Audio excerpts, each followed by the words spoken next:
Assalamualaikum warahmatullahi wabarakatuh. Selamat siang semua. Sebelumnya, perkenalkan kami anggota dari kelompok 6. Yang pertama, Nani Dwinda Susanti. Yang kedua, Vika Rahmadani. Yang ketiga, Dewi Pardian. Dan yang keempat, Devana Sofi Yudatama. Kami akan menjelaskan terkait artikel kami yang berjudul Kausalitas konsumsi energi hydroelectricity dan emisi karbon dioksida terhadap pertumbuhan ekonomi di Indonesia. Pokok bahasan yang akan kami jelaskan yaitu terkait latar belakang, tinjauan teori, metode penelitian, hasil dan pembahasan, dan kesimpulan. Dimulai dari latar belakang. Energi merupakan hal yang sangat penting dalam berlangsungnya perekonomian bangsa. Khususnya bahan bakar fosil telah menjadi komponen yang paling banyak digunakan untuk kegiatan ekonomi di seluruh dunia. Namun, adanya perluasan yang memakan energi di negara-negara maju dan berkembang yang membuat keprihatinan utama yakni menipisnya sumber daya energi, terutama minyak bumi, dan juga masalah pemanasan global yang disebabkan oleh meningkatnya emisi gas rumah kaca. Tantangan energi yang bersifat global ini mengharuskan sumber daya energi terbarukan dikelola dan dipergunakan dengan tepat. Energi terbarukan umumnya didefinisikan sebagai energi yang dihasilkan dari matahari, angin, panas bumi, air, dan biomasa. Oleh karena itu, energi terbarukan ini berkembang cepat di seluruh dunia dan diprediksi bisa menggeser energi konvensional dalam keseluruhan energi. Energi terbarukan berperan penting dalam target pengurangan 50% karbon dioksida global pada tahun 2050 jika rata-rata jangka panjang kenaikan suhu global itu dibatasi antara 2 dan 2,41 Celcius. Energi terbarukan dengan cepat memperkuat perannya dalam pasokan energi di seluruh dunia. Artinya, investasi dalam energi terbarukan semakin cepat dan berkembang di banyak negara maju dan negara berkembang. Munculnya hydropower sebagai energi alternatif yang ramah lingkungan dapat membantu mengurangi kelangkaan energi dan tentunya mengurangi emisi karbon dioksida. Hydropower atau tenaga air adalah energi yang dihasilkan dari air yang mengalir. Pembangkit energi yang memanfaatkan air dengan cara membendung aliran air, seperti di sungai dan bendungan. Hydropower bisa dimanfaatkan untuk menghasilkan energi listrik yang bisa digunakan baik untuk kebutuhan rumah tangga maupun industri. Hydropower memiliki beberapa manfaat seperti lebih hemat, lebih bersih, terbarukan, dan ramah lingkungan.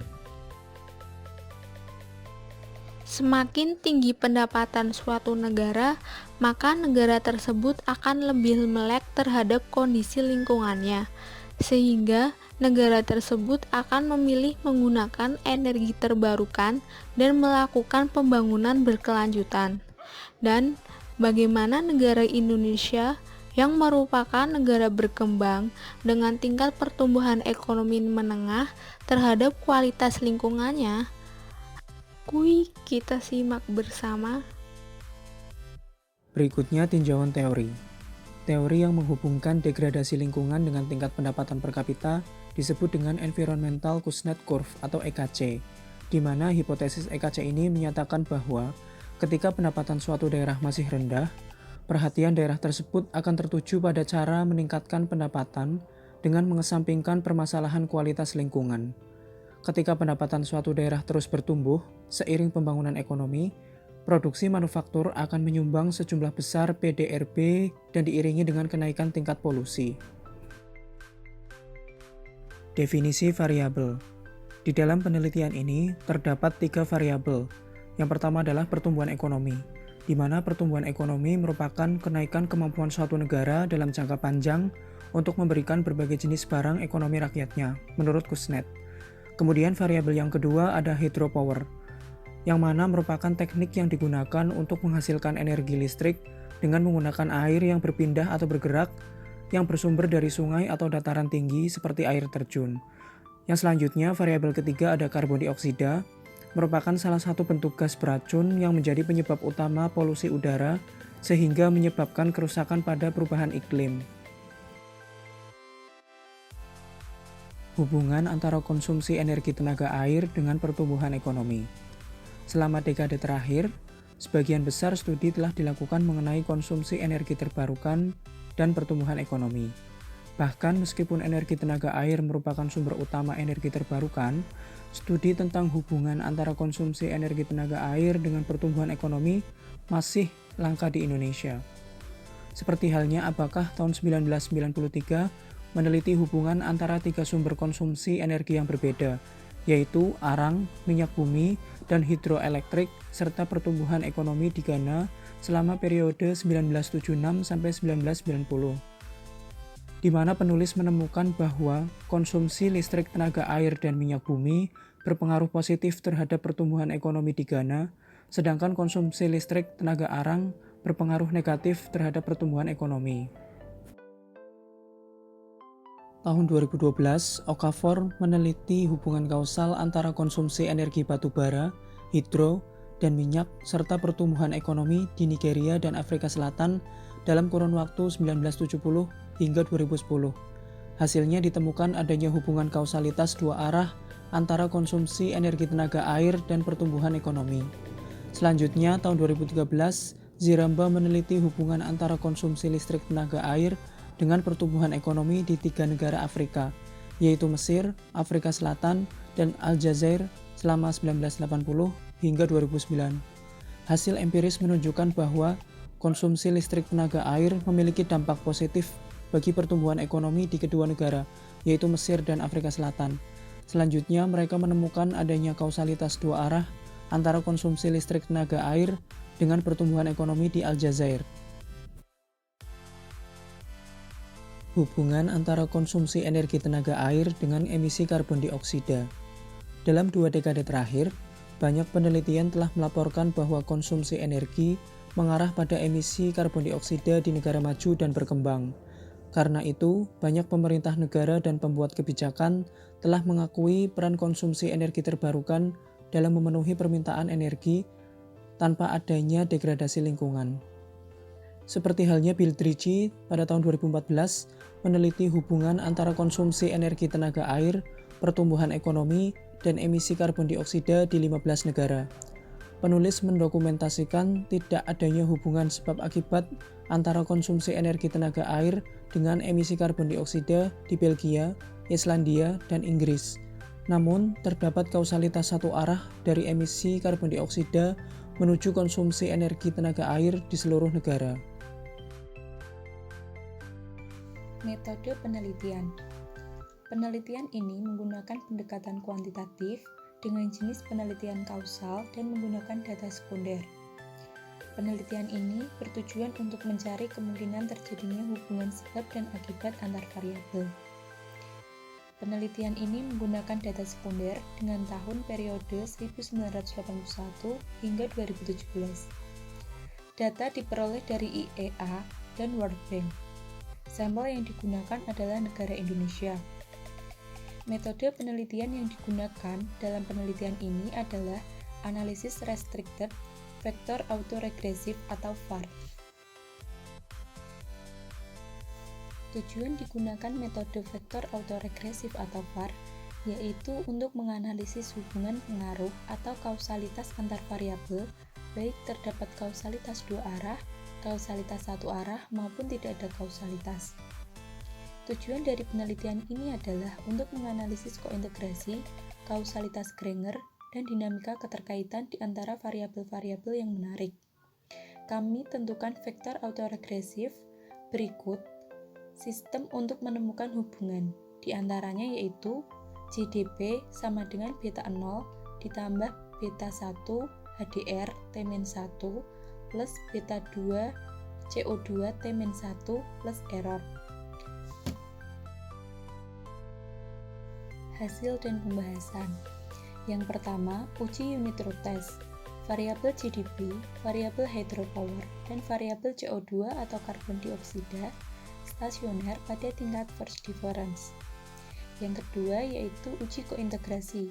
Dilihat pada hasil, nilai probabilitas sebesar 0,36 atau lebih besar dari 0,05, maka menggunakan alat analisis VAR. Yang ketiga yaitu variance decomposition. Dilihat pada tabel yang pertama yaitu variance decomposition of GDP. Pada periode pertama, variabel GDP dapat menjelaskan dirinya sendiri sebesar 100%. Kemudian pada periode kedua, variabel GDP dapat menjelaskan dirinya sebesar 98,57%, sedangkan sisanya dijelaskan oleh variabel hydropower sebesar 1,32% dan variabel CO2 sebesar 0,10%. Pada periode ketiga, variabel GDP dapat menjelaskan dirinya sebesar 99,05%, sedangkan sisanya dijelaskan variabel hydropower sebesar 0,87% dan variabel CO2 sebesar 0,07% dan seterusnya. Kemudian dilihat pada tabel yang kedua yaitu variance decomposition of hydropower. Pada periode pertama, variabel hydropower dapat menjelaskan dirinya sebesar 84,73%, sedangkan sisanya dijelaskan oleh variabel GDP sebesar 15,26%. Pada periode kedua, variabel hydropower dapat menjelaskan dirinya sebesar 83,68%, sedangkan sisanya dijelaskan oleh variabel GDP sebesar 16,27% dan variabel CO2 sebesar 0,003%. Kemudian pada periode ketiga, variabel hydropower dapat menjelaskan dirinya sebesar 82,91%, sedangkan sisanya dijelaskan variabel GDP sebesar 0,16% dan variabel CO2 sebesar 0,99%. Dan seterusnya. Kemudian pada tabel yang ketiga yaitu variance decomposition of CO2. Pada periode pertama, variabel CO2 dapat menjelaskan dirinya sendiri sebesar 88,53%, sedangkan sisanya dijelaskan variabel GDP sebesar 7,73% dan variabel hydropower sebesar 3,72%. Kemudian pada periode kedua, variabel CO2 dapat menjelaskan dirinya sebesar 81,54%, sedangkan sisanya dijelaskan oleh variabel GDP sebesar 7,61% dan variabel hydropower sebesar 10,83%. Kemudian pada periode ketiga, variabel CO2 dapat menjelaskan dirinya sebesar 74,59%, sedangkan sisanya dijelaskan variabel GDP sebesar 6,07% dan variabel hydropower sebesar 19,32% dan seterusnya.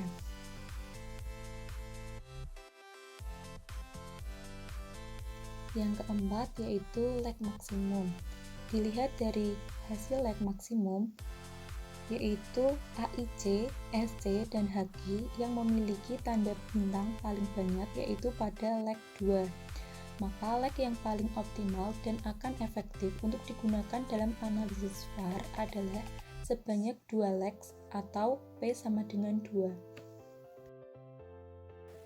Uji kausalitas, yaitu untuk menguji adanya hubungan kausalitas di antara dua variabel. Penelitian ini menggunakan uji kausalitas Granger's causality. Apabila nilai probabilitas lebih kecil dari 0,05, maka terdapat kausalitas di antara variabel tersebut. Hasil uji kausalitas penelitian ini dapat dilihat pada tabel tersebut, yaitu terjadi kausalitas antara variabel GDP terhadap variabel hydroelectricity.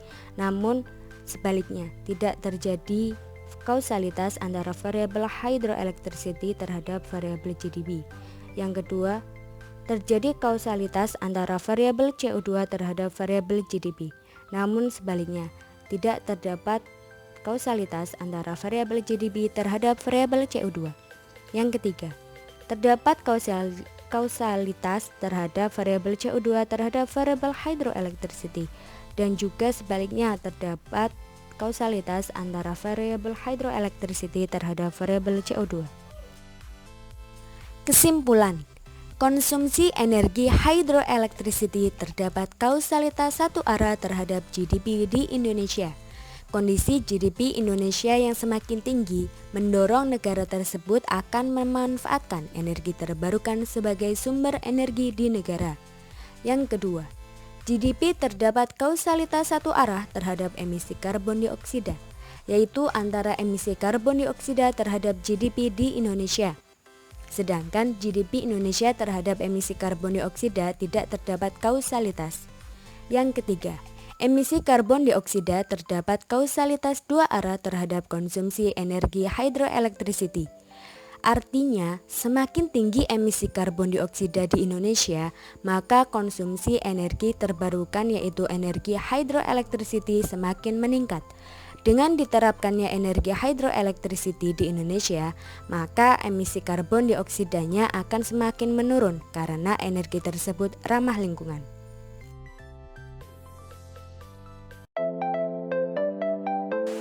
Demikianlah pemaparan artikel kelompok 6 yang berjudul Kausalitas Konsumsi Energi Hydroelectricity Emisi Karbon Dioksida terhadap Pertumbuhan Ekonomi di Indonesia.